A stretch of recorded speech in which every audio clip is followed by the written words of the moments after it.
नमस्कार दोस्तों आज हम बात करेंगे पंजाब की मिट्टी में जन्मे भारत मां के वीर सपूत बंदा सिंह बहादुर की। ये वीडियो आपके रोंगटे खड़े कर देगी, आपकी आंखों को नम कर देगी। आपसे निवेदन है, पूरी वीडियो देखिए। हमारे चैनल द टाइम्स व्हील को लाइक कीजिए, शेयर कीजिए, सब्सक्राइब कीजिए। मौत से पहले भारत के इस वीर पुत्र के सामने दो शर्तें रखी गई थी, या तो इस्लाम धर्म कबूल करो या फिर मौत को गले लगाओ। और जब उसने मौत को चुना तो उसके ही 4 साल के बेटे के तड़पते कलेजे को उसके मुंह में ठूस दिया गया। आप अंदाजा लगा सकते हैं कि उस शख्स पर क्या बीत रही होगी जिसके 4 साल के बेटे के कलेजे को उसके ही मुंह में ठूस दिया गया। इसके बावजूद जब उसने इस्लाम धर्म कबूल नहीं किया तो गर्म चिमटे से उसके शरीर के मांस को निकाला गया। कौन है वह शख्स जिसने मौत को इतने खौफनाक तरीके से अपनाया हो लेकिन इस्लाम धर्म कबूल नहीं किया गया? यदि किसी सामान्य व्यक्ति से कहा जाए कि आपके सामने दो ही रास्ते हैं, या तो आप अपना धर्म परिवर्तन कर लें और शांति की जिंदगी व्यतीत करें, दूसरा कि आप अपने धर्म के साथ मौत को गले लगा लें।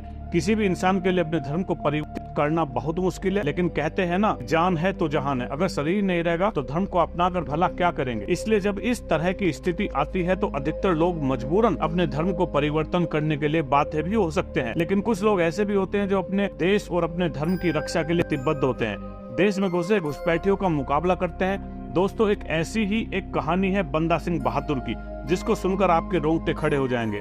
आखिर इतना बहादुर कोई कैसे हो सकता है? कोई कैसे अपने देश और अपनी माटी और अपने सम्मान के लिए इतनी बुरी और बर्बरता पूर्वक शहादत को भी तैयार हो सकता है? इन्होंने तो अकेले ही मुगलों की नाक में दम कर रखा था, वो भी पूरे 8 सालों तक। उन्होंने मुगलों के सीने में खालसा साम्राज्य का ऐसा झंडा गाड़ा था। सिर्फ 2 सालों के अंदर ही इन्होंने पंजाब, मुल्तान, लाहौर, साथ इसके आसपास मौजूद लगभग सभी रियासतों मुगलों को कुत्तों की तरह मार मार कर भगाया और अपने देश पर वापस अपना परचम लहराया। लेकिन दोस्तों, बंदा सिंह बहादुर का जीवन शुरुआत से ही ऐसा नहीं था। वह काफी सरल स्वभाव के व्यक्ति थे। असल में गलती से उन्होंने एक गर्भवती हिरनी की जान ले ली। उसके बाद उन्हें अपनी गलती का एहसास हुआ और फिर बंदा सिंह बहादुर ने संन्यास ग्रहण कर लिया। लेकिन फिर 1708 में गुरु गोविंद जी से प्रभावित होकर बंदा सिंह ने फिर हथियार उठा लिए। कहा जाता है कि गुरु गोविंद सिंह जी ने स्वयं उन्हें अपने हाथों से हथियार दिए, जिसमें एक 2धारी तलवार, 3 तीर और 5 सैनिक थे।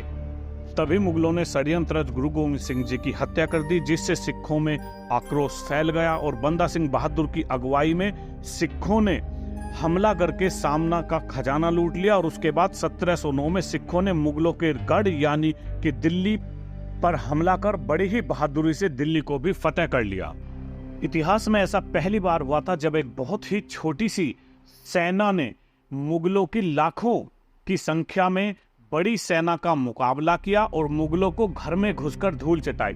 जब यह खबर लोगों तक पहुंची तो हड़कंप मच गया, क्योंकि इतने कम सैनिकों के साथ बंदा सिंह बहादुर ने मुगलों को हिला कर रख दिया था, जिसकी वजह से लोगों के बीच मुगलों का खौफ धीरे धीरे खत्म होने लगा था। और भारत में रहने वाले सिखों का हौसला तो मानो 7वें आसमान पर था। वह समझ गए थे कि अगर वह सभी एकजुट होकर मुगलों के खिलाफ आक्रमण करते रहे तो बड़ी ही आसानी से मुगलों को धूल चटा सकते हैं।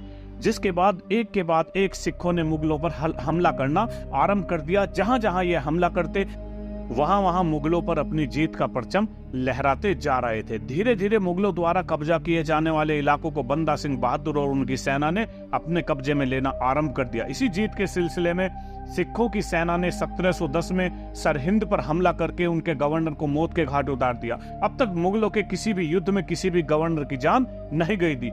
युद्ध को लड़ने के बाद बंदा सिंह के नाम से लोग जयकारे लगाने लगे। हर कोई उनकी वीरता और बहादुरी के लिए उन्हें बधाइयां दे रहा था और मुगलों को भी यह समझ में आ गया था कि बंदा सिंह बहादुर इतनी आसानी से हार मानने वाला नहीं है।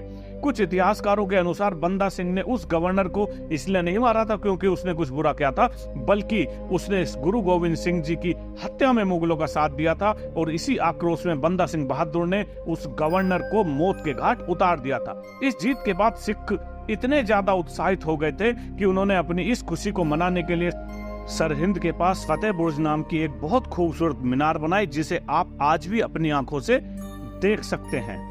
सिखों ने लगातार मुगलों के अलग अलग प्रदेशों में अपना कब्जा जमाने की कोशिश की। पहले तो वो अपनी सेना लेकर जाते, उन्हें डराते और फिर यदि कोई नहीं मानता था तो उसे मौत के घाट उतार देते, जिसमें बंदा सिंह बहादुर अपनी टुकड़ी के साथ आगे खड़े रहते थे और जंग में भी किसी भी प्रकार का कोई समझौता नहीं करते थे। 1711 आते आते सिखों ने सहारनपुर और मुजफ्फरनगर जैसे मुगलिया रियासतों पर भी पहली बार गुरु गोविंद सिंह जी के नाम के सिक्कों को भी बाजार में उतारा गया, जिसका मकसद था कि लोग गुरु गोविंद सिंह जी को याद करें। वास्तव में बंदा सिंह बहादुर ने मुगलों को जब चाहा, जहां चाहा, जैसे चाहा वैसे मारा, लेकिन 1715 में होने वाले एक युद्ध में सिखों की सेना कमजोर पड़ गई। प्रतीत होने लगा कि सिखों की हार निश्चित है, इसलिए अपनी हार को स्वीकारते हुए बंदा सिंह बहादुर वहां से बचकर निकल गए, लेकिन वह ज्यादा दिनों तक छुपने में कामयाब नहीं हो पाए। इसके बाद बंदा सिंह बहादुर और उनके साथियों को गिरफ्तार करके दिल्ली भेज दिया गया, जहां पर सभी से सिर्फ एक ही सवाल किया जा रहा था कि तुम लोगों ने बहुत आतंक मचा लिया, अब इस्लाम धर्म कबूल करो या फिर मौत को गले लगाओ। लेकिन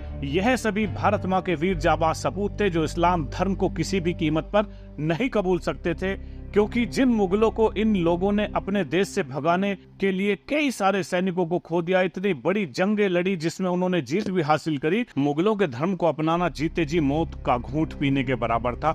इसलिए इन सभी ने इस्लाम धर्म को ठुकराते हुए मौत को कबूल करना ही सही समझा। लेकिन मुगलों ने भी सोच रखा था कि वह इतने समय से इनकी नाक में दम करने वाले सिखों को इतनी आसानी से मरने नहीं देंगे, तभी तो उन्होंने सेना के नेतृत्व करने वाले बंदा सिंह बहादुर से सवाल पूछा तो खुशी खुशी मरना कबूल किया। इसके बाद एक मुगल सिपाही ने गुस्से में आकर बंदा सिंह बहादुर के 4 साल के बेटे का कलेजा काटकर उनके हिमू में डाल दिया। यह सभी चीजें बंदा सिंह बहादुर को अंदर ही अंदर आक्रोश में ला रही थी, लेकिन हाथ और पांव बंधे होने के कारण वह कुछ न कर सके।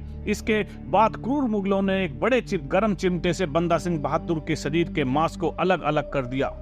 इसके बाद भी मुगलों के अत्याचार जारी रहे, लेकिन उन्होंने कभी भी मुगलों के सामने सिर नहीं झुकाया। उन्होंने मुगलों के सामने झुकना स्वीकार नहीं किया और ना ही उनकी आंखों में मौत का डर था। उन्हें तो बस अपने साथियों और अपने परिवार वालों के लिए बुरा लग रहा था और उनके लिए वह इतना ज्यादा दर्द सह रहे। क्रूर मुगलों ने बंदा सिंह बहादुर के 700 साथियों का सर कलम कर दिया। कुछ ही समय बाद बंदा सिंह बहादुर की भी मौत हो गई। सिख सिपाहियों के कारनामे को देखकर मुगल शासक भी आश्चर्यचकित थे। मुगल शासक भी सोचने को मजबूर हो गए, कोई इतना बहादुर कैसे हो सकता है। अपना सिर कटवा लिया लेकिन धर्म परिवर्तन नहीं किया। बंदा सिंह बहादुर के व्यक्तित्व ने आपको कैसे प्रभावित किया दोस्तों, कमेंट में जरूर बताइएगा।